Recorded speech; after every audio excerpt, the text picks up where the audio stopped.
You honestly expect me to believe that you were Lila Quartermaine's husband? I not only was her husband, I still am her only legal spouse.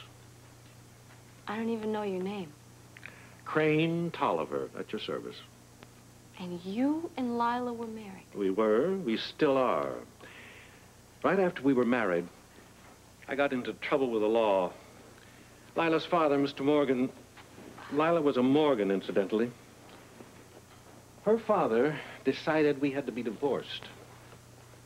Weren't you? Never.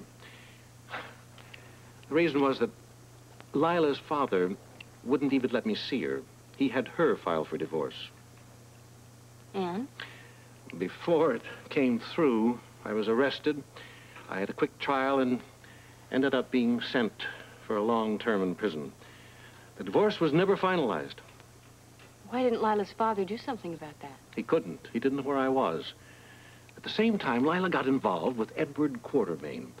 Her father didn't want to ruin her chances of landing him. So he just let Lila believe we were divorced. And then she married Edward? She did. And they had Alan and Tracy. And I repeat, they are illegitimate children. Assuming all you say is true, and frankly, it's so crazy it just could be. What do you want now? What I deserve. I got cheated out of a good life, Susan. A life of comfort and luxury. I want that life now. Where do I come in? Well, I imagine you and I feel the same way about the Quartermaines. They cheated both of us out of good lives. Yeah, I have no lost love for the Quartermaines, that's for sure, but I really don't see why you need me. I mean, you hold all the cards. You don't need me. Yes, I do. Why? Because I have no one, and you have connections. You have a family, friends, a husband, that protects you. The Quartermaines couldn't risk doing anything to you. I'll say one thing for you. You tell quite a story. Meaning you don't believe me? No, I didn't say that. Frankly, I don't know what to believe. That's a natural enough reaction. So far, you've just my word. So far? I have written proof of everything I've told you. May I see it? I want you to. Naturally, I don't carry it on me. It's far too valuable for that, but I have it. Where? I can go get it and bring it back here in no time at all. And then you can see for yourself. Why don't I do that, Susan? I'll get the proof, let you see it, and then you and I will have the Quartermaines right where we want them. All right? Let me see your proof.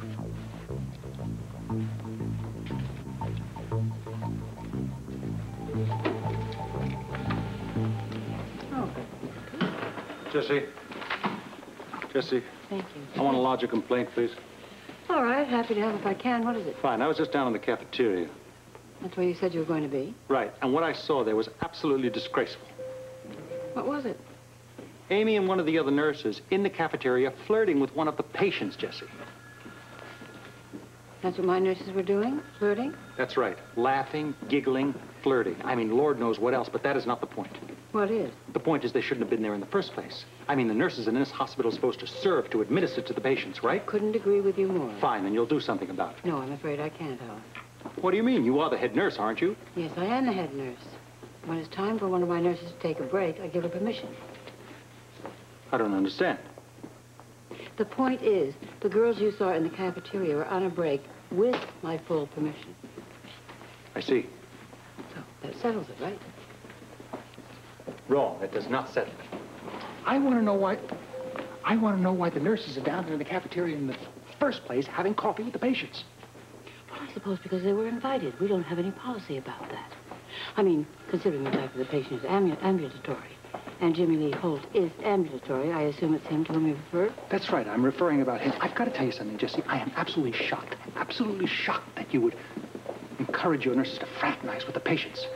You call having coffee fraternizing? Well, what would you call it? Among other things, I'd call it doing a job. What? Our nurses are trained not just to care for patients, but to comfort them. They were fawning all over him.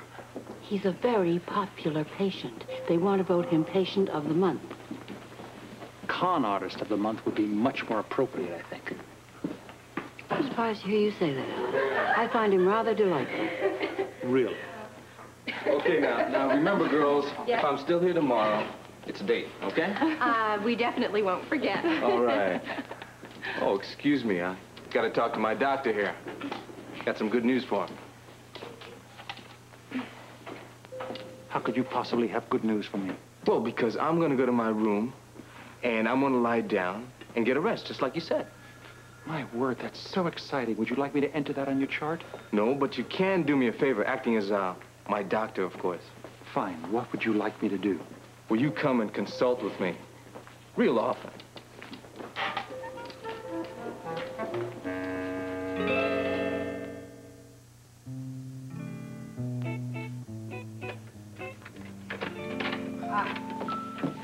Hey, you two are home early, are you? Hi. Ah, deliberately, quite deliberately. I have a lot of work to catch up on, and I don't want to have any interruptions. In fact, I plan to spend quite a few nights working right here. Good. But tonight, we are going to be just family. Is that right? Absolutely. I want to hear about everything I've missed. What about you, Tommy? School going okay? Better than okay. I'm being rushed by the Omega Delta fraternity. Oh, I'm glad to hear that, son. I was an OD myself, you know. It's always been a good house. Think you'll be asked to pledge? Well, it looks that way. We went to the first mixer. I was asked back to the second. Blackie was, too. The actual pledge night is very soon, isn't Very it? soon, yeah. Blackie and I think we'll both be asked to pledge. Oh, I'm happy for you, Tommy. You know, I have some pull in that area. Maybe I can help you get in. I think I can manage Omega Delta on my own. Good for you. Good for you. That'll make me very proud of you. You know, joining a fraternity sometimes can have a lot of advantages. You make friends that sometimes last a lifetime, and it also gives the member a sense of belonging. And it gives the member a sense of other things, too. Like what, Audrey? What'd you have in mind? Well, from what I've heard, a fraternity can be a crash course in home renovation. Hmm? That's an odd thing to say. Home renovation. You gonna tell him? Do I have to? Mm-hmm. Tell me what? What are you two talking about? The ODs had a party at the Webbers while you were gone. Really? Well, that was nice of Rick and Leslie to let you have the house, I mean. Steve, you'd better wait till you hear the rest of this. The rest of what? We kind of wrecked the place. Wrecked it? An atom bomb couldn't have done a better job. You mean there was some actual damage? Mm-hmm. Rick and Leslie have to redo the entire downstairs. Painting, carpets, drapes, the works. And you were part of it, Tommy? I was there. I don't believe it. I simply don't believe it. I'm sure Leslie was very upset. Steve, there's more. You know, when she comes back from that seminar, the house is going to be filled with workmen. Audrey, I am really shocked. Well, so was I. And I've been thinking there may be a way to make up for this, for Tommy's part in this anyway. And how's that? Well, since he is partially responsible, I think we should invite the entire Weber family to stay here until that work is completed. I think that's a great idea. Well, under the circumstances, it certainly makes sense. But where is everybody going to sleep? I'll make the sacrifice. Amy can bunk with me. This is not a joking matter, young man. Not at all. Audrey will offer Rick and Leslie the guest room with Mike. Blackie can use the maid's room. And Amy can go right back to the nurse's dormitory. And that, I think, settles that.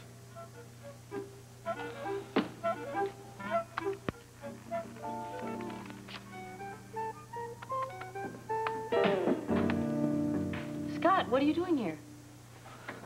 I live here, remember? No, I mean, well, how come you're home so early? Well, I'm going back to the office. I just want to stop by, Susan, and check on you and make sure that you're okay and everything. Oh, hey, I'm fine. I'm fine. You can go ahead on back. No, it's okay. I'm going to stay for a little while. There's no need. I'm really fine. There's no point in you sitting around here. Why don't you just go back on the office?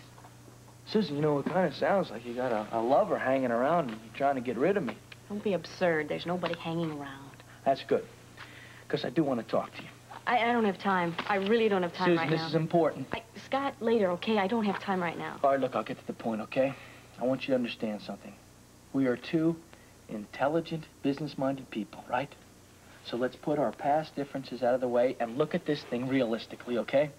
Look at what, realistic? About investing half of Jason's money in the mall deal. Susan, look, it's a straight business proposition, all right? Now, you have to admit there are a lot of advantages there for Jason. I do not want to discuss this now. Susan, you said you would think about it. I'll think about it. I will, I promise. But not right now. Can't you understand that? Don't you understand? By making a decision in a fit of anger here, you're denying Jason a chance to make a lot of money. I'm not denying Jason anything. Yeah, but you are. Don't you see that? If you pass up this chance for him to double or triple his money, he's going to be the one that suffers. Scott, I'm just not up to this right now.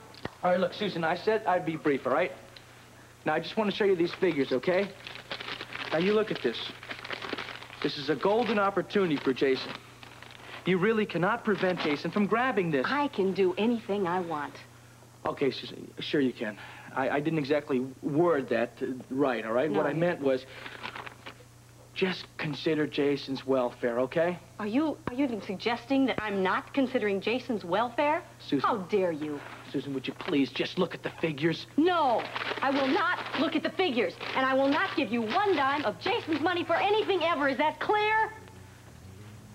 Susan, you're being really totally unreasonable. What's worse, you are being a fool. Oh, good. Now we both know what you think, so why don't you just leave me alone and go back to the office? Susan, please, okay? Will you just look at this? Don't pass up this deal. Scott. Okay, fine. You're gonna regret this, Susan. You're gonna regret this to your dying day. Do you understand that? Because I'm gonna see to it that you do. Fine, Susan, I'm going. But I just want you to remember something. I said it first. You're a fool.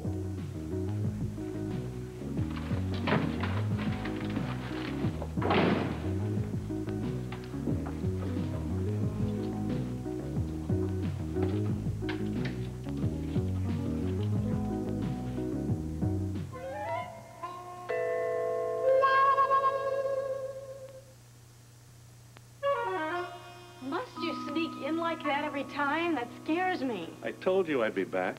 Besides, when I went to the front door, I could hear you had a visitor. It's not a good idea, you know, to have company when I'm around. It wasn't company. It was my husband, and I didn't know he was coming. No matter. He didn't see me. You want to see these papers? Of course I do. Here's the first. My marriage license. Take a good look at the names. Crane, Tolliver, married to Lila Morgan. I see, but it still doesn't prove anything. Lots of people have been married more than once. Then take a look at this. It's a certificate of divorce. And you'll notice the judge didn't sign it. Now are you satisfied I'm telling you the truth?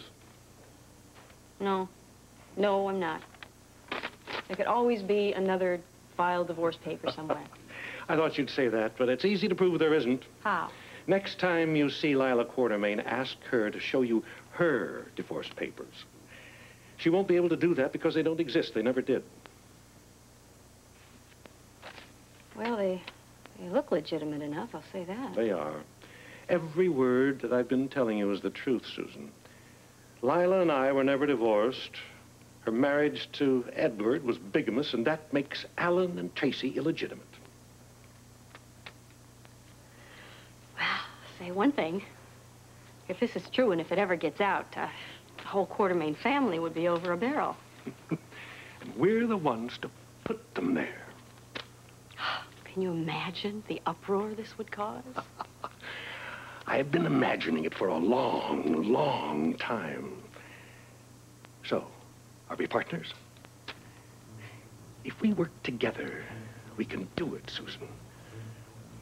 We can take the whole family for millions. Do we go ahead? Yes. Partners? Partners.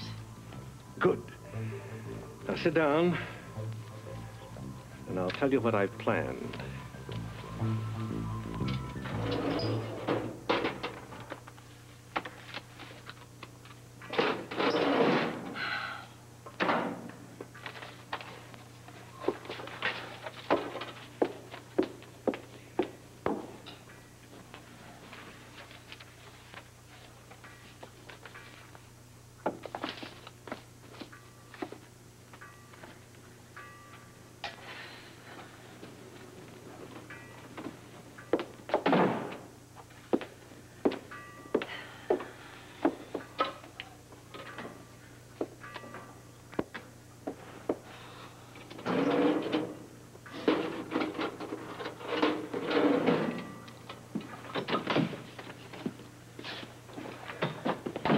You didn't have to wait for me, Heather.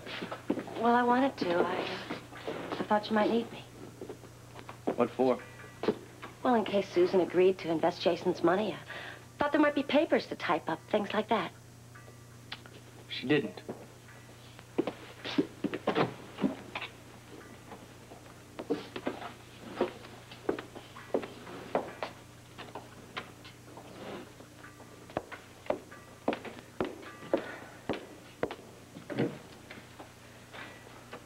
I knew it didn't work, did it?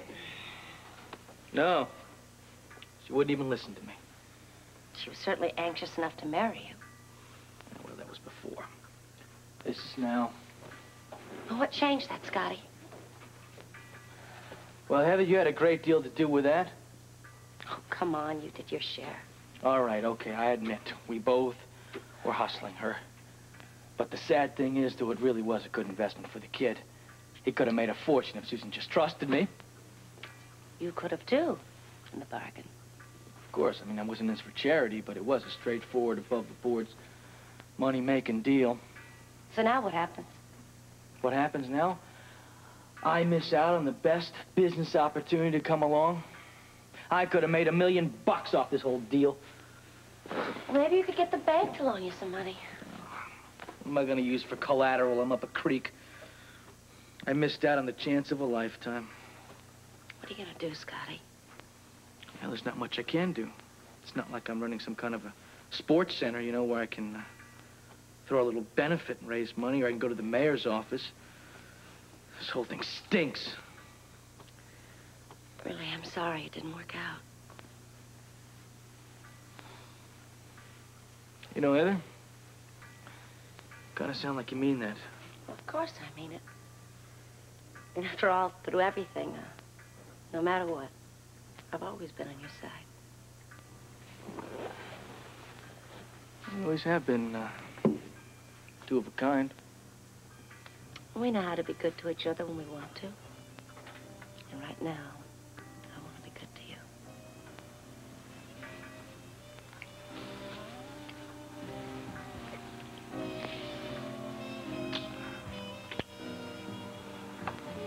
Did you lock the door? Mm-hmm. Good. Because there's no place I have to be. Place I want to be.